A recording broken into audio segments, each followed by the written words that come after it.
Welcome to PTE Updates. For more videos, subscribe our channel.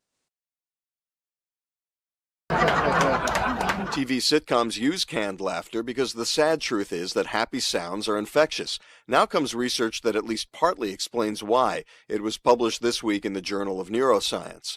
A British research team played various sounds, including laughter, to people who were having their brains scanned by a functional MRI machine. All the sounds activated the premotor cortical region of the brain. That area prepares facial muscles to move. And positive sounds like laughter got a much bigger brain reaction than negative sounds like retching. Blech. The announcement of the study specifically mentioned this clip of commentators at a cricket match losing it for some reason. I can't help laughing when I hear it. I don't even know what they're talking about. 35 minutes, hit a 4 over the wicketkeepers. Beggars, for goodness sake, stop it. Yes, Lawrence played extremely well. So the body may be programmed when we hear laughter to at least smile and possibly even chuckle, chortle, or guffaw. Might be because social bonding is so important for us humans.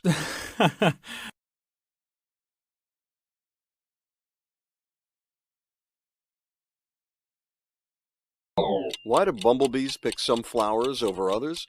Researchers have known for a while that a flower's color can be a signal. Color is shorthand that says to a bee, "Hey, I got some good quality nectar here. Why don't you stop by for a visit?" But new findings show that bees also use color to get clues about a flower's temperature. And according to a study from a British research team published in the journal Nature, some like it hot. Bees use up a lot of energy just staying warm on some days. In fact, they can't even fly if they're too cold. So if one flower is warmer than another, a bee can save some of its fuel by basking on that flower while it's doing its pollinating business. And it turns out that bumblebees consistently do choose warmer flowers over cooler ones, even when the two flowers offered up the same quantity and quality of nectar. Some plants seem to be evolutionarily adapted to be slightly warmer because the warmer ones get visited more by the chilly bees. When it comes to getting pollinated, apparently the heat is on, and that's the buzz.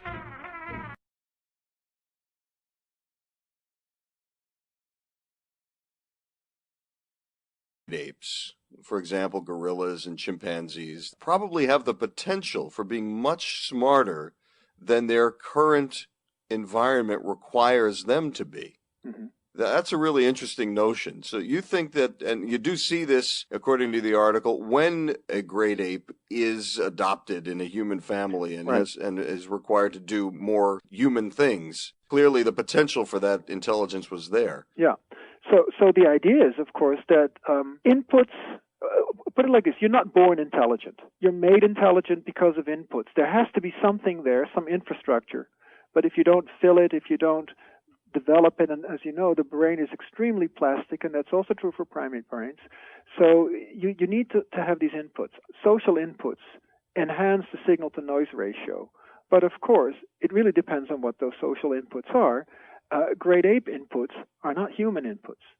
So you might call it the bootstrapping problem, in the sense that if you could somehow, and that's what we do experimentally, increase the efficiency of those inputs, show these animals things that they would not normally see in the wild, then of course it turns out that with that same equipment, if you prime it properly, so to speak, you can actually reach much higher levels of cognitive performance, and that's in the end. The expressed realized intelligence is in the end what natural selection sees. The fact that they still have these big brains in the wild and they do relatively, for us, not so intelligent things with it is simply because of the nature of the inputs. They can't make those inputs any better than they are. If you can, then you can achieve much greater intellectual performance with the same brain. And of course, we are also talking about various species here who already have the potential for pretty high intelligence. You cannot teach a cat to interact the same way as you can teach a great ape to interact. Absolutely. But the other thing that it actually shows you is that if you would compare, say, an orangutan or a chimpanzee in the wild with a human hunter-gatherer, you would see massive differences. And yet, you could, now that we do these kinds of experiments, you could see that the differences are actually not as big because with a great ape brain, if properly receiving proper inputs developmentally, you can actually achieve levels that are not as far removed as the human level. And so you could see how evolution had an easier time crossing that gap than you might, at least than we would have assumed before we knew this.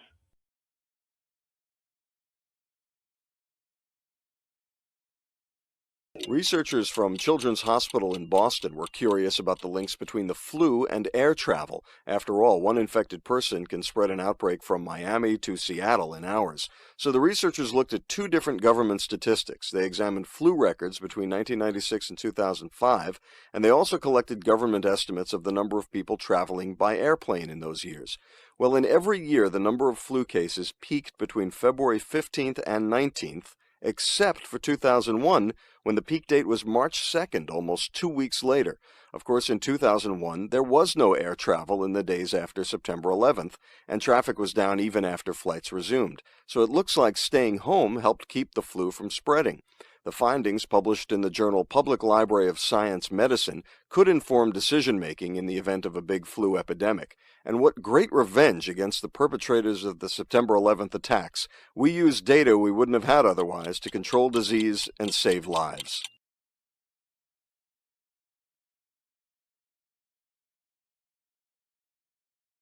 To start by talking a bit about electric vehicles.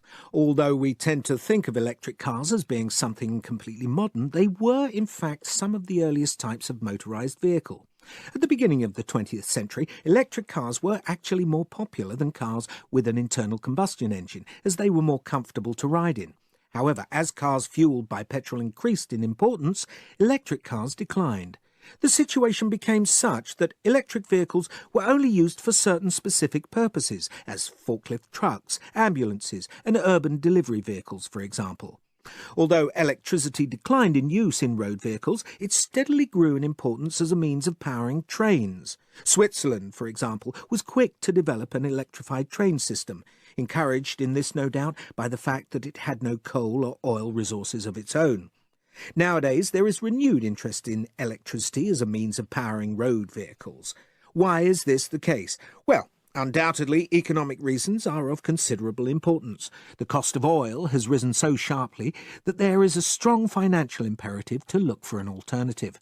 However, there are also environmental motivations.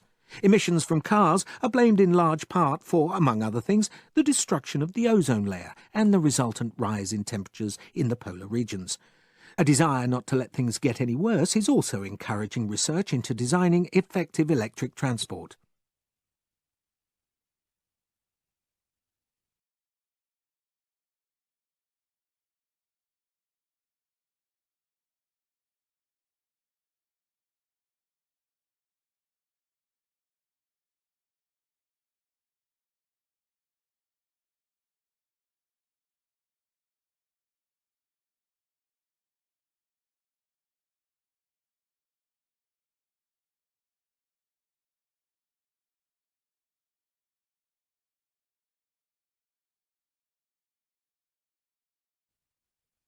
I've been asked to speak today about the purpose of museums, and I think that's something we often take for granted, that we have museums and we need museums. But with so much information available now online, people have access to whatever it is they want to know, so I think we need to consider carefully just what it is that we expect of our museums today, what makes them relevant in the information age. Clearly, we've got to move beyond the early 20th century concept of a warehouse full of old, remarkable, untouchable objects. This warehouse idea does very little to inspire people. What museum professionals need to do, what they should be doing, is make their collections and programs work towards the purpose of education. So whether that means having more hands-on exhibits, becoming involved with other community organisations, they should be doing whatever it takes to think about their visitors, to engage people, to educate them. And in that way, they can be instruments of social change. If they have knowledge and understanding of the people who visit, and the people they want to come and visit, they can take this as a starting point for providing exhibitions and services that are relevant to people's lives.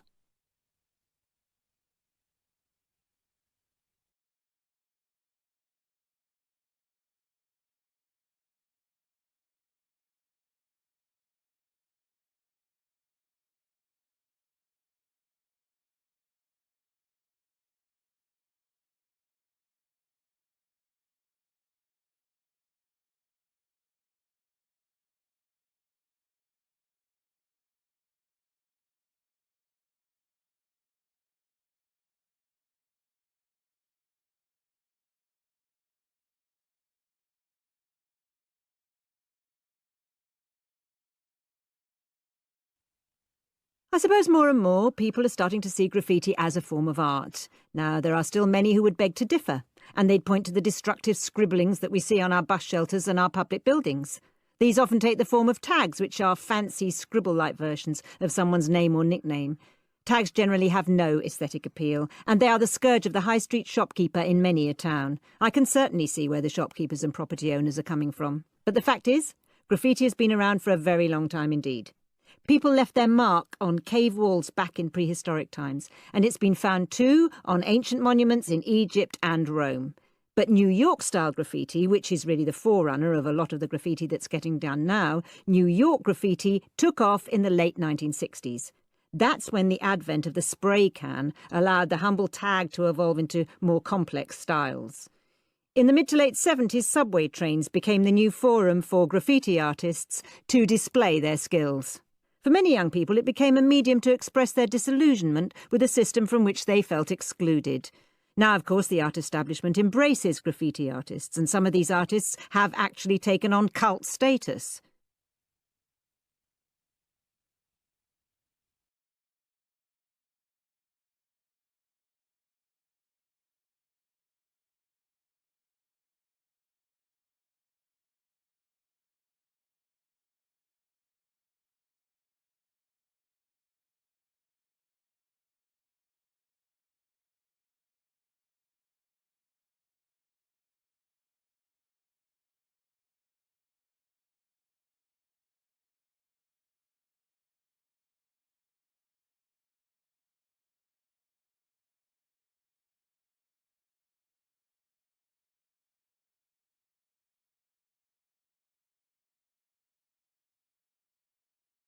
In today's lecture, I'm going to talk about changes in air pollution since the middle of the last century and what has created these changes.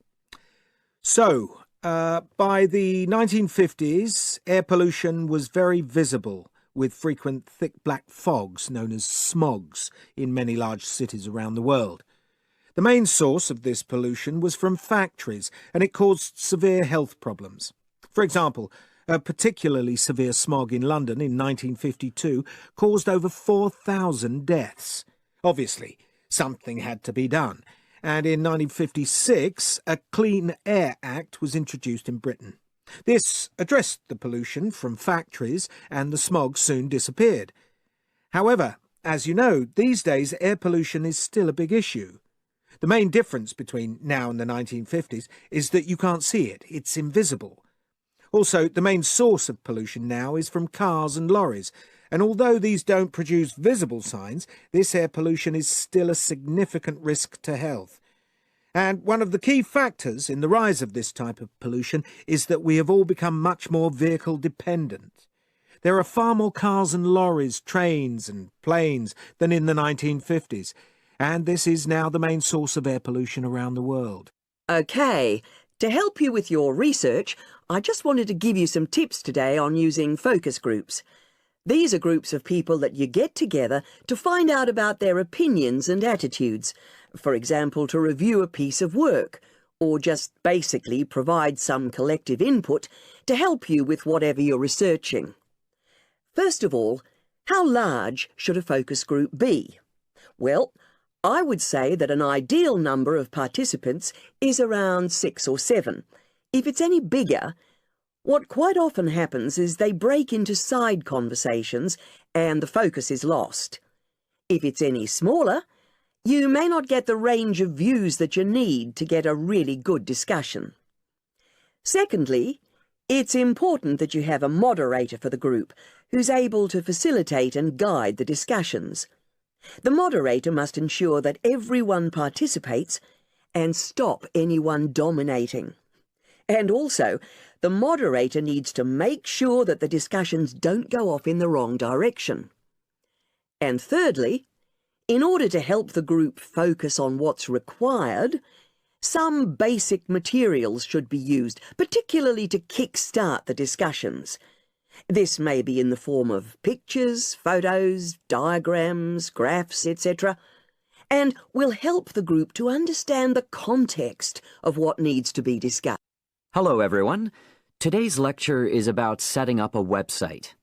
I'm going to be focusing on things that you need to consider to ensure your website really adds value to the people using it.